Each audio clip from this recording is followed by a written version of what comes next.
Well, the city is built above water, so it probably relies on windmills to draw the water upwards. That's correct! The winds blow through Monstadt all year, so this supply of water is very stable. Also, the windmills are what they call visible winds, and wind chimes are called the audible winds. Paimon guesses they can be thought of as mascots and prayers to the animal Archon for protection. Ah, mascots. So, like you then, Paimon? No, not at all! They're made of wood, and you can't eat them in an emergency either, because all you'll do is grind your teeth down. I don't know what to say to that. I've heard that if you give tavern owners a considerable tip, they'll be willing to share some information on the down low. You mean the angels share? But Master Diluc seems like a very rich man. How big a tip is considerable anyway? Huh. Maybe I might have heard wrong. Or maybe I might have heard this rumor in another world. You sure have been to many worlds, haven't you? Cider Lake never freezes, no matter what time of year it is. The best apple ciders in Monstadt can only be made using the fresh water from this lake. It really does taste great. Paimon could drink 2 big bottles in a second. Wow. With your size, I can't believe that you can drink that much liquid and not explode like an animo slime. Paimon has a special stomach just for tasty drinks. Huh. I guess the world really is a big place. So many things to consider. About those books in the restricted section that Lisa mentioned, have you ever wondered what sort of books might be kept in there? Perhaps it contains books not suitable for children? Huh? But the Boar Princess isn't in the restricted section. What could be more unsuitable for children than that? Paimon's curious. Paimon finds that hard work hardly works here in Monstadt. Why do you say that? Just look at Huffman from the Knights of Favonius. He does his best at his duties every day. But the ever-relaxed Captain Kaya is his boss. But isn't Jean, who works the hardest, the acting Grand Master? Well, how about this then? Venti's the god of Monstadt, and he's the laziest of them all.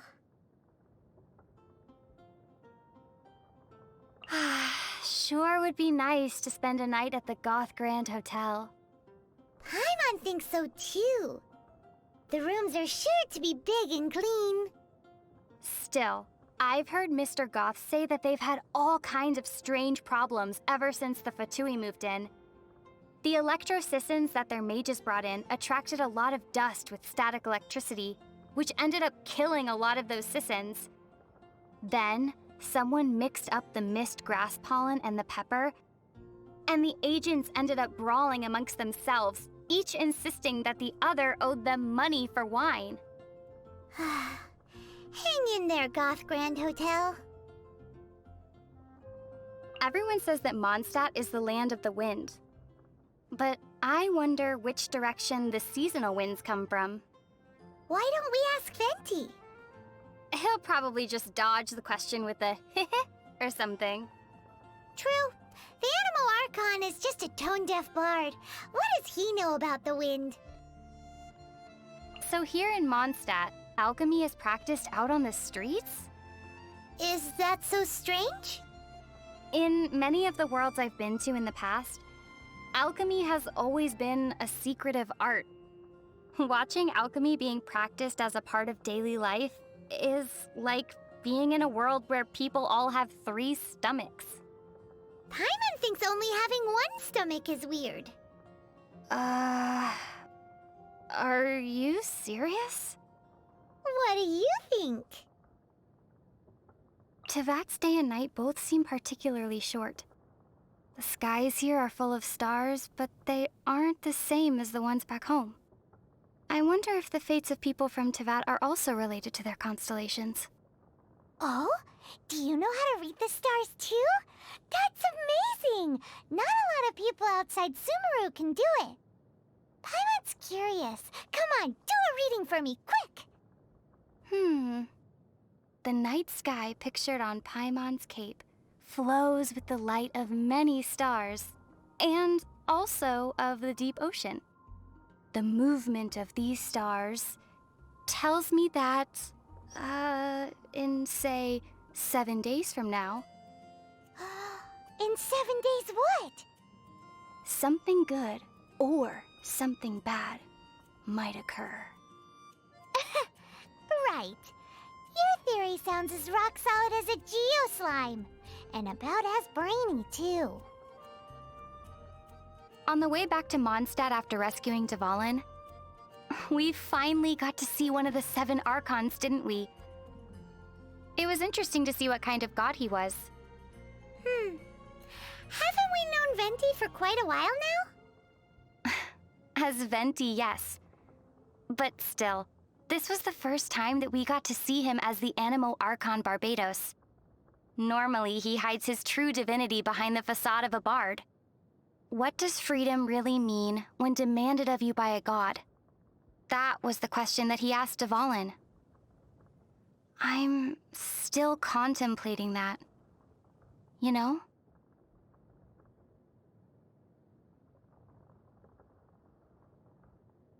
Monstadt is full of wide plains and rolling hills. People say that when Barbados made this land, he used the storm to flatten the cliffs and valleys. Still, it looks like he missed a few spots. Like Star Snatch Cliff? Exactly. On the map, it almost looks as if it was meant to be the apex of a vertical structure, but ended up at the wrong orientation. What's an apex? Paimon's heard that couplets are a traditional art form in Liyue. If you can write a line that works as a second half to one that someone else has written, you'll be well paid. But linking the couplet is hard, so it's not easy money. Not only does the rhythm need to match, but the meaning has to as well. Care to give an example? Wind rises, winds never churn.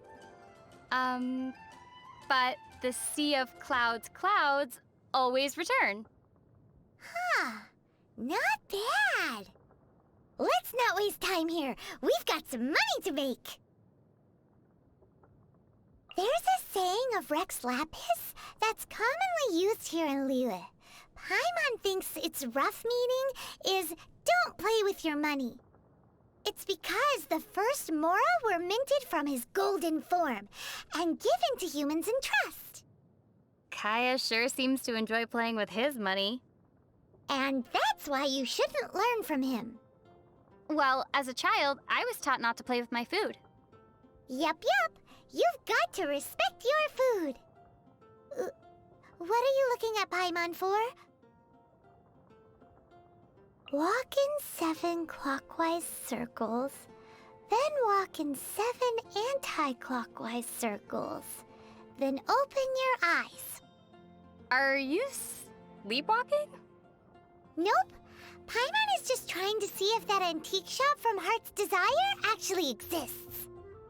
Well, assuming that a shop in a story does exist, what would you like to buy, Paimon?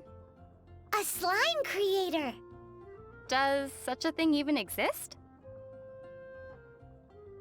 Lately, some Guhua clan disciples have been retelling an ancient story. The Guhua clan, huh? Paimon bets it's a heroic story. Several female disciples decided to partake of a contest of arms to see who would marry their male junior, and he approved. Ooh, Paimon's heard this one. In Liyue, they call this a joust for a spouse. But the night before the contest, he stole the eldest disciple's favorite sword. Aww, so she wanted him to lose. Poor guy. I know, right? Forced to use a sword she wasn't used to, the eldest disciple suffered a crushing defeat. Unable to accept this result, She fell to her knees and wept. Oh no! He must have really loved her, right? In the end, she was forced to marry him in front of everyone. Wait, so the loser had to marry her? Did you know the reeds in Dihua Marsh are common materials used in making paper?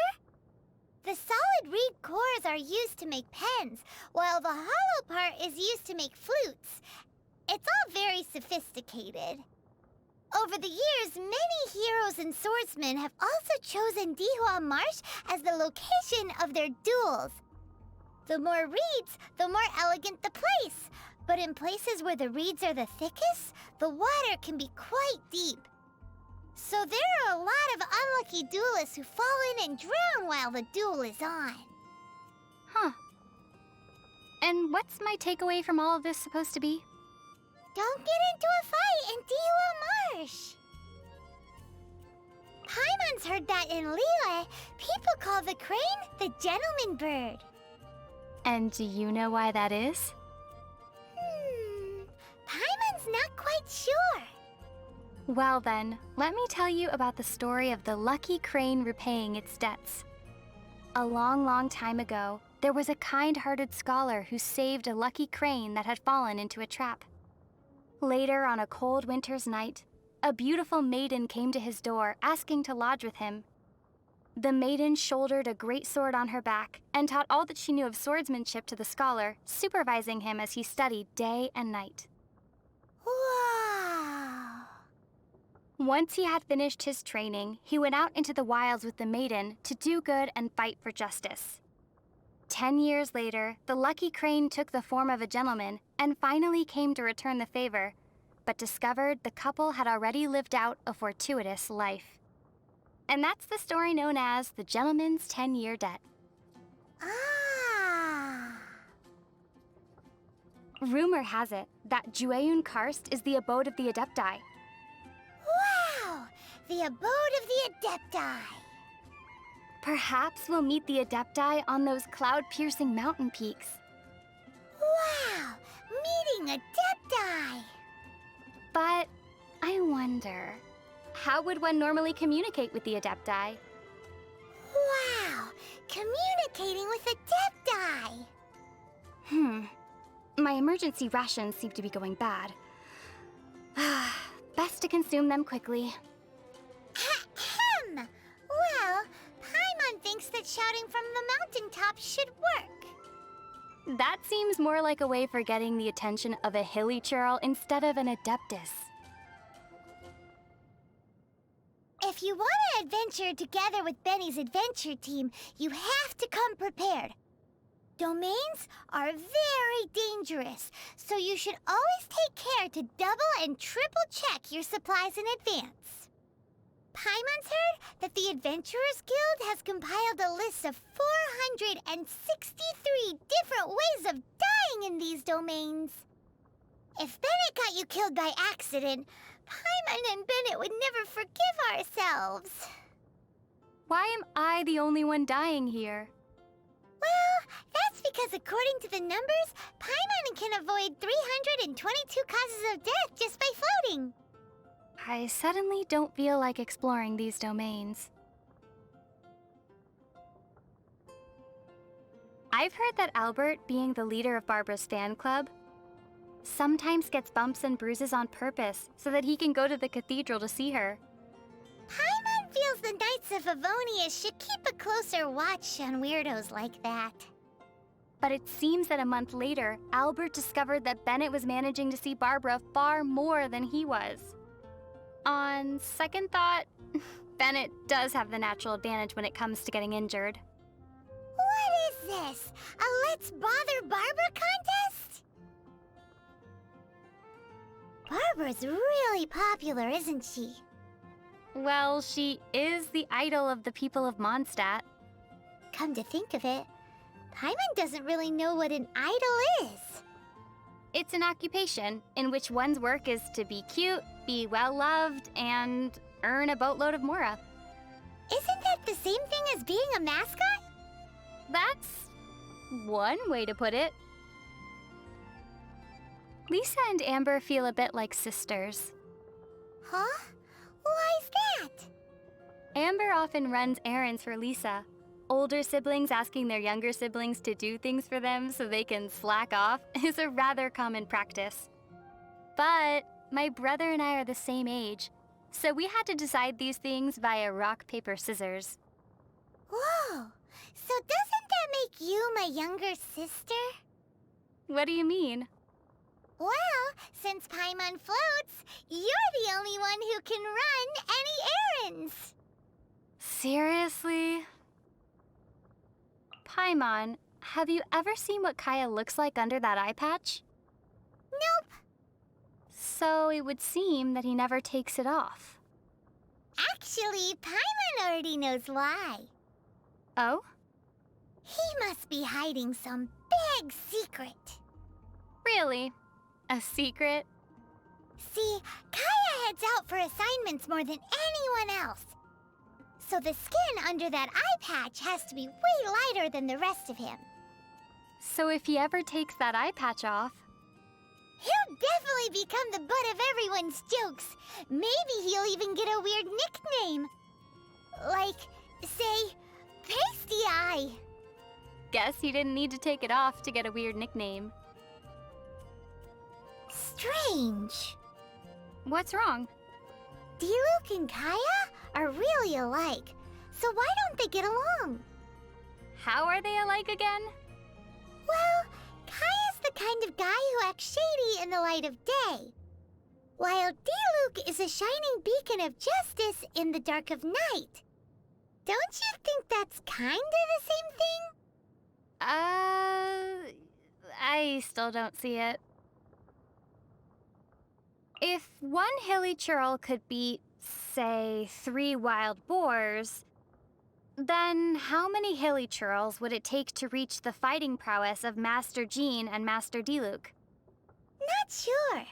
But if you heard the way everyone talks in Monstadt, you'd know that Master Jean is the strongest. I'd say that if Diluc strikes first, Master Jean wouldn't be able to counter. Oh, she'd find a way. There's no way. Master Jean's elemental burst is really strong, you know. Yes, but that field would also make Diluc stronger. Paimon doesn't think Master Jean would even need her vision to take on Master Diluc because...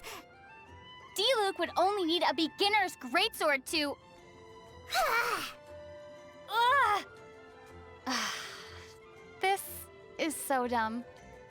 They both fight for Monstadt, so they wouldn't come to blows. That's why Paimon likes your idea of measuring their fighting strength in number of hilly churls.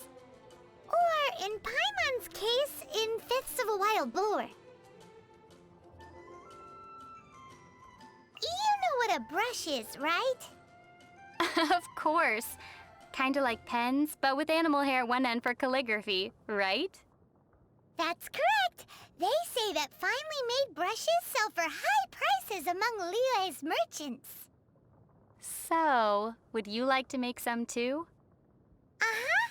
But wild wolves are too fierce, so we should use Razor's fur to make brushes instead. Razor's fur is all downy and soft. It'll definitely make great wolf fur brushes. We could make lots of more like this. Brushes made like that would conduct electricity. I'm not sure we could use them. Besides, Razor isn't a wolf, nor are wolf brushes made from actual wolf's fur. Huh? Why are they called wolf fur brushes then? Well, does Cider Lake look like it's full of cider to you? You have a point. Klee's a really interesting kid. All the knights seem to like her a lot too. You could even say they spoil her. I wonder, who makes the better mascot, Paimon or Klee? Oh wait, I forgot. Paimon's not a mascot. Paimon is emergency. Hey! Paimon knows exactly what you're going to say. That joke stopped being funny a long time ago. It's time for Paimon's Little Life Tips. Little life tips? In Monstadt, if there's something you can't fix, or there's something you can't get clean no matter what you do, if you ever run into something you can't handle yourself, you just need to shout this name into the skies. Noel! And everything that's troubling you will be swept away in an instant. So this is one of the tricks to living in Monstadt. Pretty impressive. Fischl makes a very unique impression, doesn't she? How so? Well, she travels together with a talking raven for starters. Well, I'm traveling with you. It's not all that different. Still, Oz can also translate for Fischl. You, on the other hand. What? Paimon's way better than some bird. How so? Well, at least Paimon doesn't need wings to fly. Speaking of Fischl, she also claims to be a visitor from another world. We're similar in that way. We even bring a pet along with us. Pet? Now wait just a minute here. But her raven Oz, he looks cool and is polite to boot. More importantly, he can both scout and fight. Very useful indeed.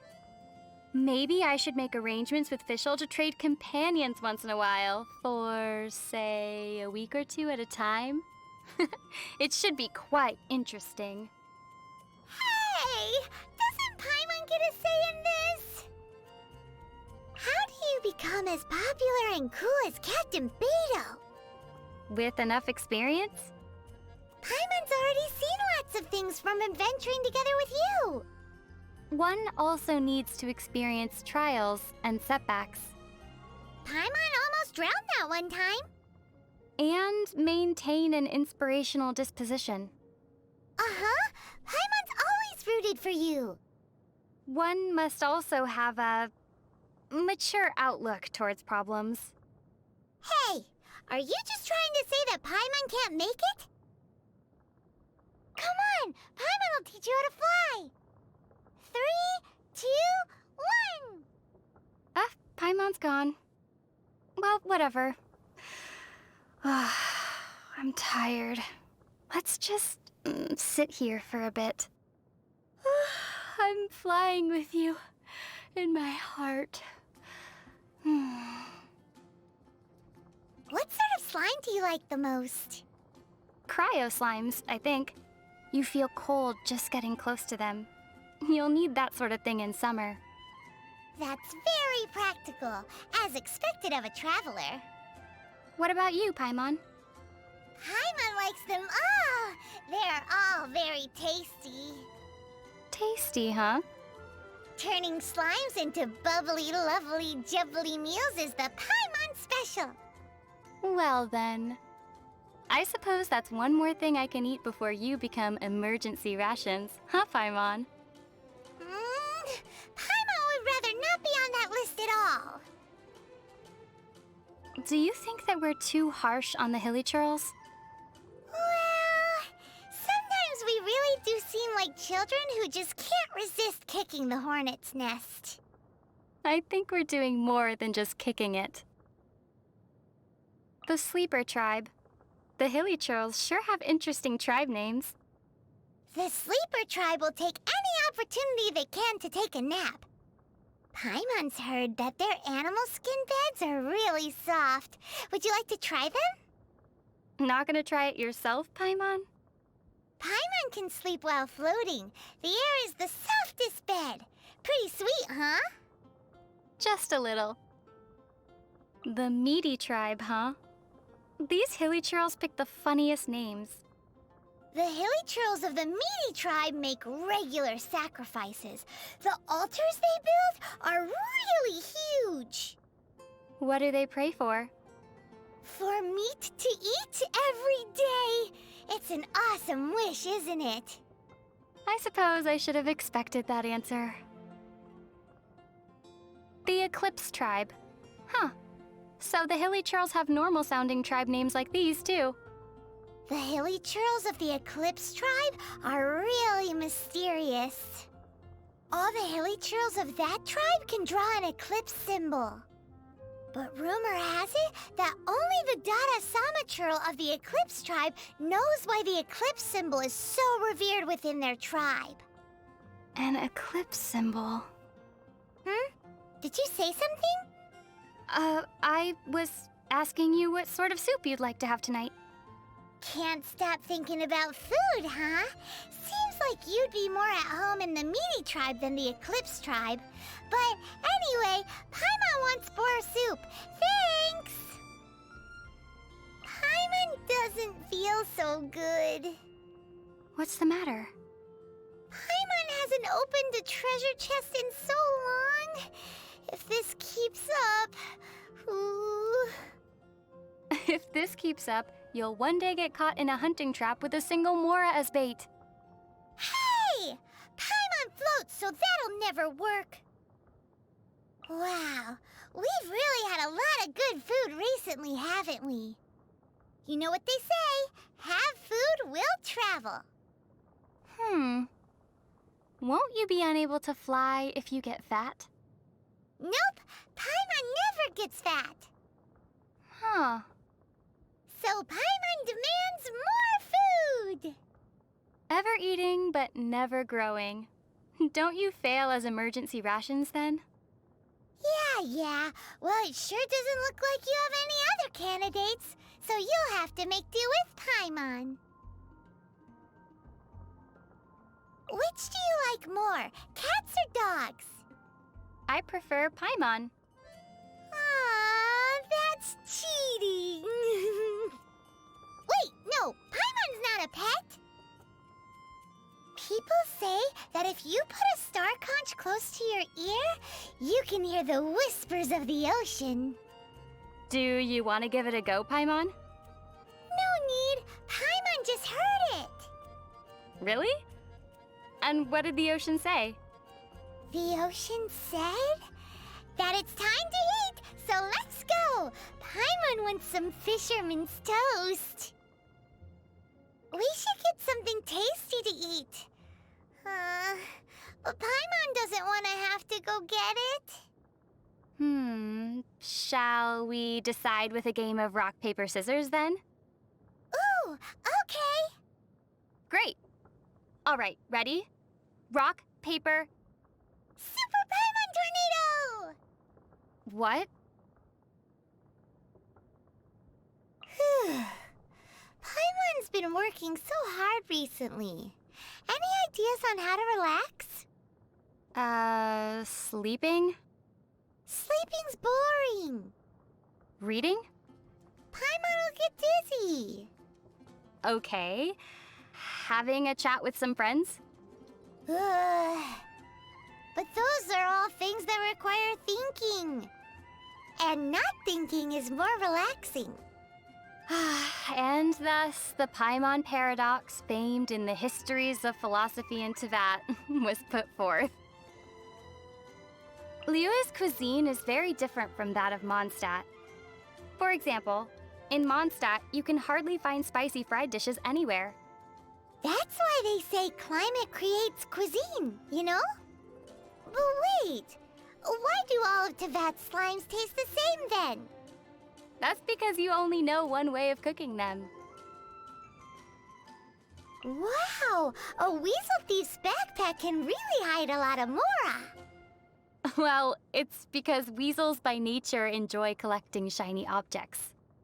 Paimon's heard that the origin of the weasel thieves has something to do with the treasure hoarders. Also, aren't crows the type to collect shinies as well?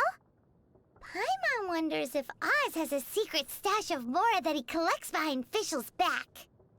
Well, now that you mention it, Paimon, I wonder, do you have... Nope. Nothing here. You won't find any Mora in Paimon's shoes. No way. Paimon, have you ever read Vera's Melancholy before? Well, it sure sounds familiar.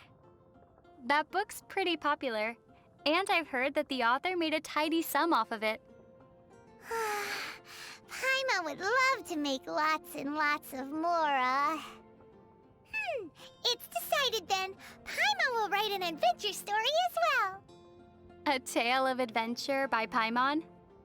Correct. It'll be a story in which the brave traveler defeats the dragon, saves the world, and then sits down with her reliable companion for 10 servings of sticky honey roast. 10? Uh-huh. A happy ending attracts the readers after all. It's decided then. We'll call it Paimon's Happiness. Wait, what? Have you ever had one of those super scary nightmares? I've dreamt of falling through endless darkness without a wind glider. I've also dreamt of my brother walking away from me while I'm unable to catch up to him no matter how fast I run. He tells me that I've come too late. Oh, yours are quite different from the ones that Paimon's had. Paimon's scariest dream was being eaten by a super giant slime. I wonder where those treasure-chasing Seelie come from. Maybe they grow out of the ground. Or maybe they fall from trees. Well, Paimon doesn't know where they come from, but where there are Seelie, treasure's not far away. Still, why do I feel a certain sadness every time they touch those treasures? No, it's probably just my imagination. Well, if you don't want the treasure, Paimon can hang on to it for you, free of charge. Has anyone left a big impression on you during our recent travels? For Paimon, that's Sarah. Timmy. Huh? Why him? His face comes to mind every time I've eaten a sweet madame recently. Really makes it hard to chow down. You learn new things so quickly. You've already got such a good grasp of Tevat's language. You're a good teacher, Paimon.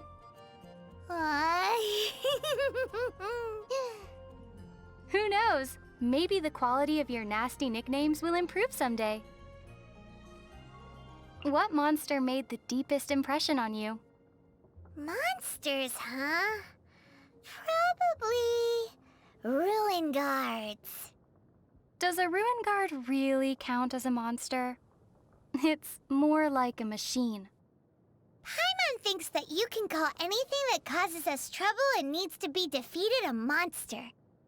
Just like how we call anything that can be hunted prey.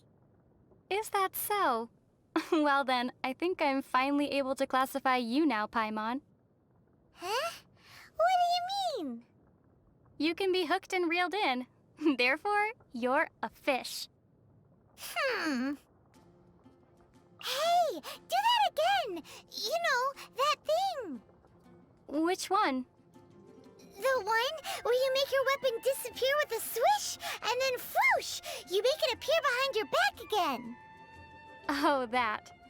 Haven't you seen that a ton already? But Paimon hasn't figured out how you do it yet. Could you explain it? Well, can you explain how you suddenly appear in front of me and then disappear just as suddenly? Well, Paimon seems to have always been able to do this, but Paimon doesn't know how. Precisely. I believe that the art of putting my weapon away follows the same principle. Maybe it's this similarity that makes us such good friends. What do you think of treasure chests? I believe that they were left behind by great travelers who once passed this way. Every time I open one and look at its contents, I can feel a certain kinship with those who came before. And that's how you get adventure experience. Look into Paimon's eyes. Something the matter? Kaya said that people's eyes will betray them. He can tell if someone is telling the truth or not just by looking into their eyes. Huh.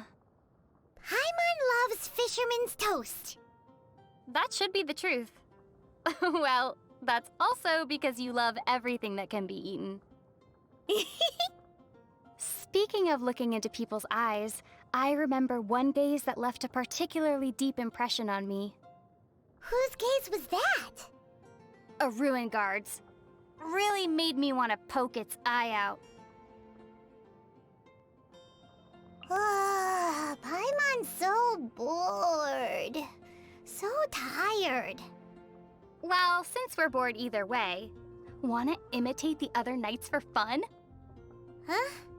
Isn't that a bit disrespectful?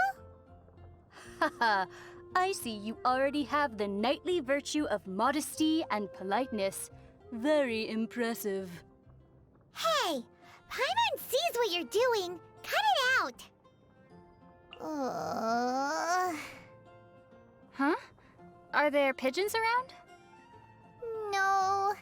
Paimon's just hungry. What Paimon needs right now is a traveler who can whip up some delicious sticky honey roast. So, who's gonna be the lucky traveler?